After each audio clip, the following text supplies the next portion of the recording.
Pambihira. Kaya yung konting papunas na ibigay ng mga kapatid. Kasi sabi niya ni Kuya, sabi ni Kuya, ay nire-regalo natin sa kanya. Hindi na lang sa kanya.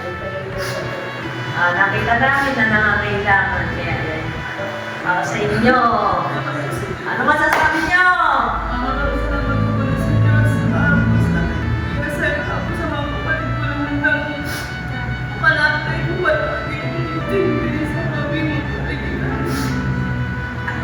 Siyempre, bukod pa dyan, lalo kang iiyak.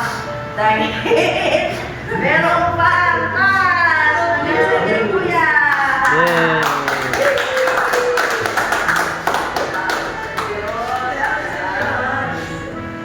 Sige, ano namang masasabi mo kay Kuya? Dahil sabat niya nga, ay gusto niya yung mga kapatid, yung malinapin siya. Pag marami siya, gano'n na siya ng kahit ano. Baga, halos lahat ng bagay, gusto niya yung mga kapatid ang mabigyan. Ano masasabi ninyo? Ayan, kausapin mo si Kuya. Aking salamat po, Kuya. Maraming salamat po sa pagmamahal. Naiinom ko po niyo sa bawat isa sa amin. Hindi mo po kami karapas na po. Lagi po kayo nandiyan para sa amin. Hindi lang po sa mga kapatid na bagay kundi sa mga lalo na po sa espiritual. Ano po sa Diyos? Sige, ano naman masasabi niyo po sa mga kapatid? Kumbaga, sa katulad ninyo na ay paano ay nagsisikap na magpatuloy sa kabila ng siyempre may kahirapan sa buhay. Ano masasabi niyo sa mga kapatid? Mga kapatid, lagi na po tayo mamawag sa aral. Wala naman po tayong ibang mapupuntahan. Alam ko, ito lang po talaga yung tunay na samahan.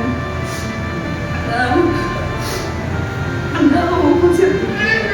Lagi po natin tatandaan. Malaki po tayo ng pinapakakalikon natin ako. Sa mga panahon, halos wala na po tayong pupuntahan. Unang-una po ang Diyos palagi. Salamat po sa Diyos. Mga prutas, depende po siya ng prutas. Malaking bagay po ba yan? Malaking Para sa bagay. inyong pangaraw-araw.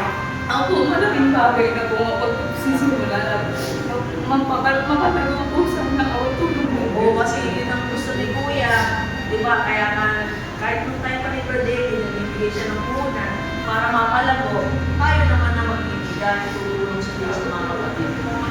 Salamat sa Diyos!